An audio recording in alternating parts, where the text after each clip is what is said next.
ഞാനിങ്ങനെയൊക്കെ ഈ മരം കയറി നടക്കുന്ന കാണുമ്പോഴൊക്കെ എനിക്ക് ഏറ്റവും കൂടുതൽ കമൻസ് അല്ലെങ്കിൽ ചോദിക്കുന്ന ഒരു ക്വസ്റ്റ്യനാണ്, വീട്ടുകാരൊക്കെ സമ്മതിക്കും ഇങ്ങനെയൊക്കെ പോവാൻ എന്നുള്ളതൊക്കെ. എനിക്കറിയത്തില്ല എൻ്റെ വീട്ടുകാർ സമ്മതിക്കുമോ സമ്മതിക്കില്ല എന്ന്. കാരണം ഞാൻ ഇതുവരെ എൻ്റെ വീട്ടുകാരുടെ അടുത്ത് ഞാൻ പെർമിഷൻ ചോദിച്ചിട്ടില്ല, ഞാൻ പൊക്കോട്ടെ എന്നുള്ളത്. വീട്ടുകാരുടെ അടുത്ത് നിന്നല്ല, ഞാൻ ആരുടെ അടുത്തും അങ്ങനെ പെർമിഷൻ ചോദിച്ചിട്ടൊന്നും ജീവിക്കുന്ന ഒരാളൊന്നുമല്ല.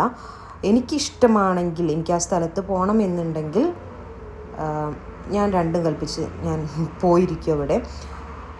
അങ്ങനത്തെ ഒരു ഇതാണ്. ഞാൻ എൻ്റെ അച്ഛൻ്റെ അടുത്തും അമ്മേൻ്റെ അടുത്തൊക്കെ ഞാൻ പൊക്കോട്ടെ, ഞാൻ ഇന്ന സമയത്ത് തിരിച്ചു വരും, അങ്ങനെയുള്ള ഒരു പ്ലാനും എൻ്റെ കയ്യിലില്ല. ഞാൻ പോവും, ആ ഒരു യാത്ര കഴിഞ്ഞ് ഞാൻ തിരിച്ചു വരും. അതാണ് എൻ്റെ ഒരു പോളിസി.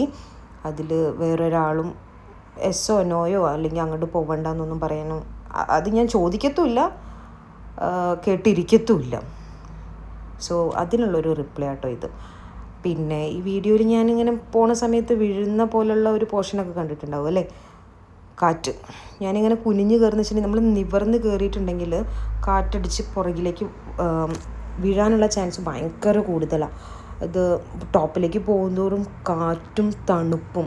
ചൂടൊന്നും അധികം ആഫ്രിക്കയെന്ന് പറഞ്ഞിട്ട് കാര്യമില്ല, കാറ്റും തണുപ്പും